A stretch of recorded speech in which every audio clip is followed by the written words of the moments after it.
नमस्ते दोस्तों। आज की इस कहानी में आपका स्वागत है। मेरा नाम मनीषा है।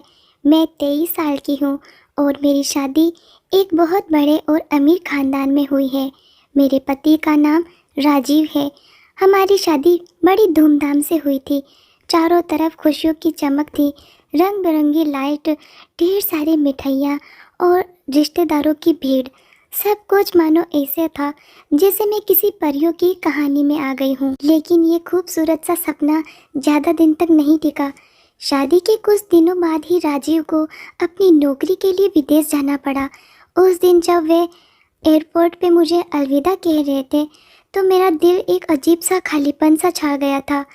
अब मैं इस बड़े से घर में अकेली हूँ। घर बहुत ही शानदार था, बड़े बड़े कमरे, कीमती सामान, नौकर चाकर, सब कुछ। लेकिन मेरे लिए ये सब बेकार है क्योंकि मेरा दिल सूना सा लग रहा था। राजीव विदेश में थे, अपने काम में व्यस्त रहते थे। वे फ़ोन करते थे लेकिन उनकी बातों में वे प्यार नहीं था जो मुझे चाहिए था।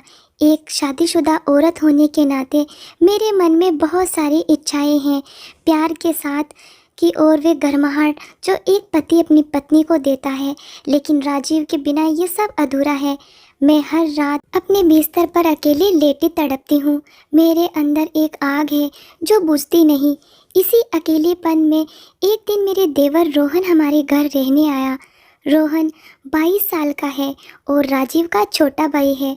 वे हाल ही में अपनी पढ़ाई पूरी करके घर लौटा है। रोहन बहुत ही हंसमुख और अच्छा लड़का है। उसकी हंसी और उसकी बातें घर में एक नई रौनक ले आई थी। पहले तो मैंने उसे ज़्यादा ध्यान नहीं दिया। आखिर वे मेरा देवर था और मेरे मन में कुछ गलत नहीं था। लेकिन धीरे धीरे मेरी नज़रें उस पर रुकने लगी। शायद मेरा अकेलापन मुझे उसकी ओर खींच रहा था। रोहन बहुत हैंडसम है। उसकी गहरी आंखें और मुस्कुराहट में एक अजीब सा जादू है। जब वह मुझसे बात करता तो उसकी आवाज़ मेरे कानों में मिठास घोल देती थी। शुरू में हमारी बातें साधारण थी, घर का हाल, मौसम और कभी कभी राजीव की बातें। लेकिन समय के साथ हमारी बातों में एक गहराई आने लगी। मैंने देखा कि रोहन भी मुझसे बात करने में सहज है। कई बार ऐसा होता कि हम दोनों चुपचाप बैठे रहते, लेकिन हमारी आंखें एक दूसरे से बहुत कुछ कह देती थी। ये एक अनकहा जुड़ाव था, मेरे लिए नया था और मेरे दिल को सुकून देता था। एक दिन मैंने सोचा कि क्यों ना मैं रोहन को अपनी ओर आकर्षित करूं। मैं जानती थी कि ये गलत है। मैं राजीव की पत्नी हूँ और रोहन मेरा देवर है, लेकिन मेरे अंदर की जो तड़प थी इतनी ज़्यादा थी कि मैं अपने आप को रोक नहीं पाई। मैंने तय किया कि मैं रोहन से रोमांटिक बातें करूँगी और ऐसे कपड़े पहनूँगी जो उसे मेरी ओर खींचे। एक शाम को जब घर में कोई नहीं था, मैंने एक खूबसूरत साड़ी पहनी। वह साड़ी थोड़ी पारदर्शी थी जो मेरे शरीर की खूबसूरती को हल्के से उजागर करती थी। मैंने अपने बाल खुले छोड़े और हल्का मेकअप किया। फिर मैं रोहन के कमरे की ओर गई। वह अपने कमरे में किताब पढ़ रहा था। मैंने दरवाजे पर हल्की सी दस्तक दी और अंदर चली गई। रोहन, क्या कर रहे हो? मैंने मुस्कुराते हुए पूछा। उसने मुझे देखा और उसकी आंखों में एक चमक सी आ गई। बस एक किताब पढ़ रहा हूँ भाभी, उसने थोड़ा शर्माते हुए कहा। मैं उसके पास गई और उसके बगल में बैठ गई। मैंने जानबूझकर अपनी साड़ी का पल्लू थोड़ा सिरका दिया ताकि मेरी कमर नज़र आए। रोहन की नज़र मेरी कमर पर गई, लेकिन उसने जल्दी से आंखें हटा ली। मैंने उससे पूछा, कैसी किताब है? ये एक प्रेम कहानी है, उसने जवाब दिया। मैंने हल्के से मुस्कुराते हुए कहा, अच्छा, प्रेम कहानी? तुम्हें प्यार में दिलचस्पी है? रोहन थोड़ा हिचकिचाया और बोला, हाँ भाभी, प्यार तो हर किसी को होता है। मैंने उसकी आंखों में देखा और कहा, हाँ, प्यार तो हर किसी को होता है, लेकिन कभी कभी वे प्यार मिलता नहीं। रोहन मेरी बात समझ गया। उसने कहा, भाभी, आप बहुत खूबसूरत है। भैया बहुत भाग्यशाली है कि उन्हें आप जैसी पत्नी मिली। मैंने उदास होकर कहा, भाग्यशाली तो हूँ, लेकिन वे यहाँ नहीं है, मैं तो अकेली हूँ। रोहन ने मेरी बात सुनी और बोला, भाभी, मैं हूँ ना, मैं आपका साथ दूंगा। मैंने उसका हाथ पकड़ा और कहा, तुम बहुत अच्छे हो। रोहन, उस पर हमारे बीच एक अनकहा रिश्ता बन गया। मुझे लगा कि रोहन भी मेरी ओर खींच रहा है, लेकिन वह डर रहा था। शायद उसे लग रहा था कि ये गलत है। उस रात हमने साथ में खाना खाया और फिर एक फ़िल्म देखी। फ़िल्म में दौरान मैंने जानबूझकर उसे सट कर बैठ गई। मेरी कोहनी उसकी बाह को छू रही थी और मेरे दिल की धड़कन तेज हो गई थी। रोहन भी मेरे करीब आने लगा, लेकिन उसने खुद को रोका। मूवी खत्म होने के बाद हम अपने अपने कमरों में चले गए, लेकिन उस रात मैं सो नहीं पाई। मेरे मन में रोहन का ख्याल बार बार आ रहा था। मैं चाहती थी कि ये रिश्ता आगे बढ़े, लेकिन डर भी था कि कहीं सब बर्बाद न हो जाए। अगले दिन मैंने फिर से कोशिश की। मैंने एक खूबसूरत लहंगा पहना जो मेरे शरीर को खूबसूरती से ढकता था और थोड़ा खुला भी था। मैं रोहन के कमरे में गई और कहा, रोहन, आज मैं तुम्हें एक सरप्राइज़ देना चाहती हूँ। उसने उत्सुकता से पूछा, क्या सरप्राइज़ है भाभी? मैंने कहा, मैंने तुम्हारे लिए एक स्पेशल डिनर बनाया है। आज रात सिर्फ तुम और मैं। रोहन ने मुस्कुराते हुए कहा, वाह भाभी, यह तो बहुत बढ़िया है। उस रात मैंने डाइनिंग टेबल को खूबसूरती से सजाया, मोमबत्तियाँ जलाई और हल्का संगीत बजाया। जब रोहन आया तो वह हैरान रह गया। उसने कहा, भाभी, ये तो बहुत सुंदर है। मैंने कहा, तुम्हारे लिए रोहन। हमने साथ में खाना खाया और बातें की। मैंने जानबूझकर रोमांटिक बातें शुरू की। रोहन, तुम्हारी कोई गर्लफ्रेंड नहीं है? मैंने शरारत से पूछा। उसने शर्माते हुए कहा, नहीं भाभी, अभी तक तो नहीं। मैंने कहा, अच्छा, तो तुमने कभी प्यार नहीं किया? रोहन ने कहा, प्यार तो किया है, लेकिन वे एक तरफा था। मैंने उसका हाथ पकड़ा और कहा, कोई बात नहीं रोहन, प्यार तो होता है। उस पर मुझे लगा कि हमारा रिश्ता और गहरा हो गया। खाना खत्म होने के बाद हम सोफे पर बैठे। मैंने कहा, रोहन, क्या तुम मुझे एक मसाज दे सकते हो? मेरी पीठ में बहुत दर्द है। रोहन थोड़ा हिचकिचाया, लेकिन फिर मान गया। उसने मेरी पीठ पर हाथ रखा और मसाज शुरू की। उसकी अंगुलियां मेरी पीठ पर चल रही थी और मेरे शरीर में एक अजीब सी सरहन होने लगी। मैंने आंखें बंद कर ली और उस पल को महसूस किया। रोहन, तुम बहुत अच्छे हो। तुम्हारी अंगुलियां जादू करती है, मैंने धीरे से कहा। उसने मुस्कुराते हुए कहा, धन्यवाद भाभी। फिर मैंने अचानक उसका हाथ पकड़ा और उसे अपनी ओर खींच लिया। हमारे चेहरे बहुत करीब थे। मैं उसकी सांसें महसूस कर सकती थी। मैंने उसकी आंखों में देखा और लगा कि सब कुछ होने वाला है, लेकिन तभी रोहन पीछे हट गया और बोला, भाभी, ये गलत है। आप मेरी भाभी हैं। मैं उदास हो गई और कहा, रोहन, मैं जानती हूँ, लेकिन मैं बहुत अकेली हूँ। मुझे तुम्हारी ज़रूरत है। उसने कहा, भाभी, मैं आपकी भावनाओं को समझता हूँ, लेकिन ये सही नहीं है। अगर किसी को पता चल गया और भैया को पता चल गया तो बहुत बुरा होगा। मैं चुप हो गई। वह सही था, लेकिन मेरे दिल की आग कम नहीं हो रही थी। उस रात मैं अपने कमरे में गई और रोने लगी। मुझे खुद पर गुस्सा आ रहा था, लेकिन मैं क्या करूं? मेरी इच्छाएं मुझे मजबूर कर रही थी। अगले कुछ दिन मैंने रोहन से दूरी बनाए रखी। मैं नहीं चाहती थी कि हमारे बीच कोई गलतफहमी हो, लेकिन मेरे दिल में उसके लिए भावनाएं और गहरी होती गई। एक दिन मैंने उसे पार्क में टहलते देखा। मैं चुपके से उसके पीछे गई। पार्क में एकांत था। मैं उसके पास गई और बोली, रोहन, मैं तुमसे कुछ कहना चाहती हूँ। उसने कहा, हाँ भाभी, बोलिए।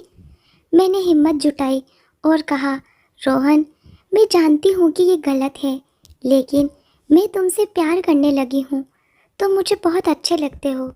मैं तुम्हारे बिना नहीं रह सकती। रोहन ने हैरानी से मुझे देखा और कहा, भाभी, आप क्या कह रही है?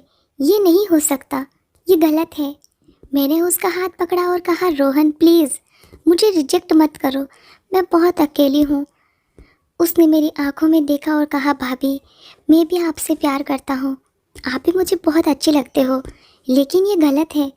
हम ऐसा नहीं कर सकते। मैंने कहा, रोहन, हम चुपके से मिल सकते हैं ना? किसी को क्या पता चलेगा? रोहन ने सोचा और फिर बोला, भाभी, ये बहुत रिस्की है। भैया अभी यहाँ नहीं है, लेकिन अगर भैया को पता चल गया, और मैं आपकी भावनाओं को समझता हूँ, मैं आपके साथ दूंगा। उस पल मेरे दिल में खुशी की लहर दौड़ गई। मैंने उसे गले लगा लिया और कहा, धन्यवाद रोहन, तुमने मेरा दिल जीत लिया। अगले दिन रात के 11 बजे बाहर तेज बारिश हो रही थी। आसमान से पानी की बूंदें ऐसे गिर रही थी जैसे मेरे दिल का दर्द बरस रहा हो। बिजली बार बार चमक रही थी और घर में अंधेरा छाया था। मोमबत्ती की हल्की रोशनी में मैं और रोहन अकेले थे। मेरे पति राहुल महीनों से विदेश में थे और मैं इस बड़े से घर में तन्हा थी। मैं बाहर कपड़े लाने गई थी, तभी बारिश ने मुझे भिगो दिया। मेरी साड़ी मेरे शरीर से चिपक गई थी। पानी मेरे बालों से टपक रहा था और ठंड से मैं काँप रही थी। गीले कपड़ों में मैं रोहन के सामने आई। वो लिविंग रूम में सोफे पर बैठा था और जब उसने मुझे देखा तो उसकी नज़रें थम गई। मेरी साड़ी मेरे जिस्म को ऐसे लपेटी थी कि मेरा हर अंग साफ नज़र आ रहा था। मैंने देखा कि उसकी आंखों में एक चमक थी, एक चाहत थी।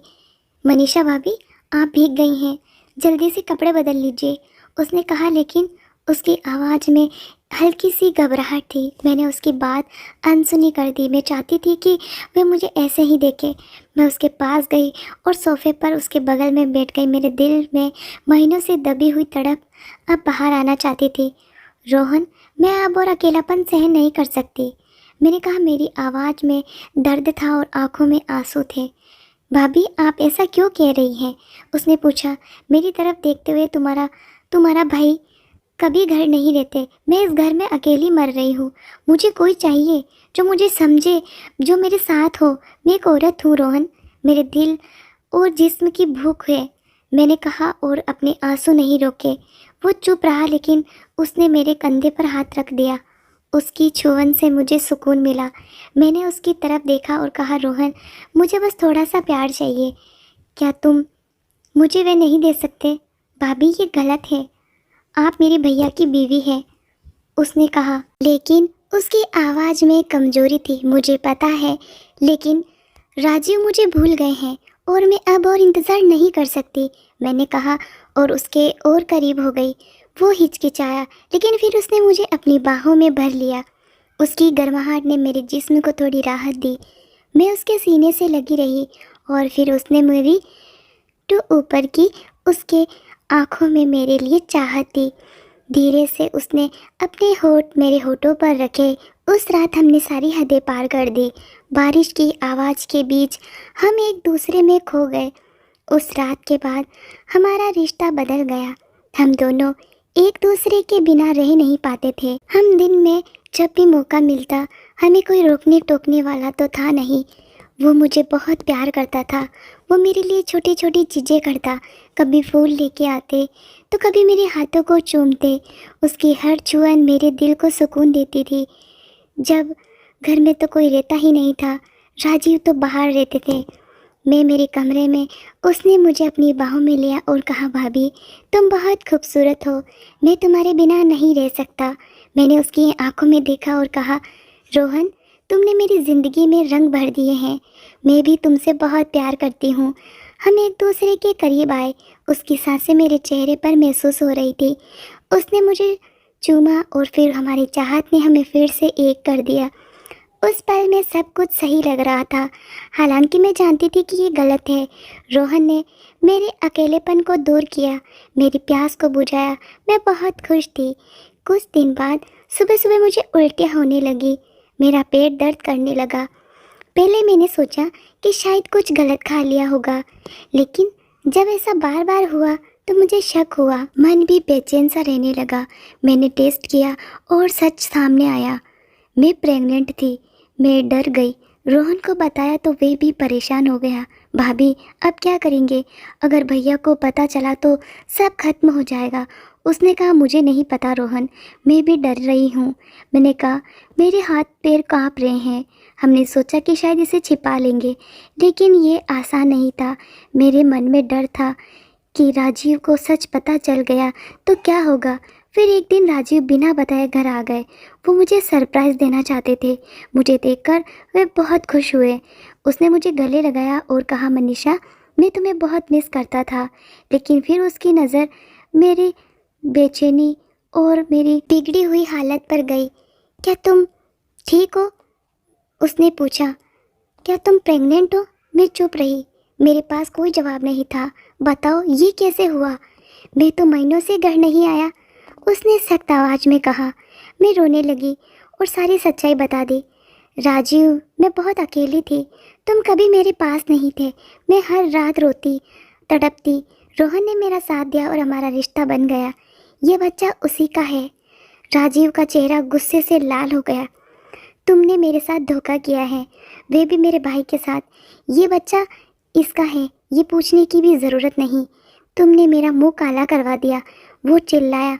राजीव, तुम मेरे पति हो, लेकिन तुमने मेरे अकेलेपन को कभी नहीं समझा।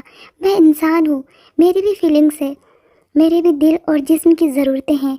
मैंने रोते हुए कहा, लेकिन उसने मेरी एक नहीं सुनी। उसने तुरंत कहा, मैं तुम्हें तलाक देना चाहता हूँ। तुम और रोहन दोनों यहाँ से निकल जाओ। मुझे लगा कि कम से कम रोहन तो मेरा साथ देगा। मैंने उससे कहा, रोहन, अब हम क्या करेंगे? लेकिन उसने ठंडे लहजे में जवाब दिया, भाभी, मैं तुम्हें नहीं अपना सकता। ये सब एक गलती थी। मैं इस बच्चे की जिम्मेदारी नहीं ले सकता। उसके शब्द मेरे दिल में चाकू की तरह चुभे। जिस इंसान पर मैंने भरोसा किया, उसने मुझे छोड़ दिया। अब मैं अकेली हूँ। मेरे पेट में एक बच्चा है और मेरे पास कुछ नहीं। राजीव ने मुझे तलाक दे दिया। रोहन ने मुझे ठुकरा दिया। मैं हर दिन अपनी गलती पर रोती हूँ। काश मैंने अपनी भावनाओं को दबा लिया होता। काश मैंने सब्र किया होता तो आज ये दिन नहीं देखना पड़ता। मैंने अपनी प्यास को बुझाने के लिए जो रास्ता चुना, वो मुझे ले डूबा। अब मैं बस पछतावे के साथ जी रही हूँ। मेरी कहानी एक सबक है।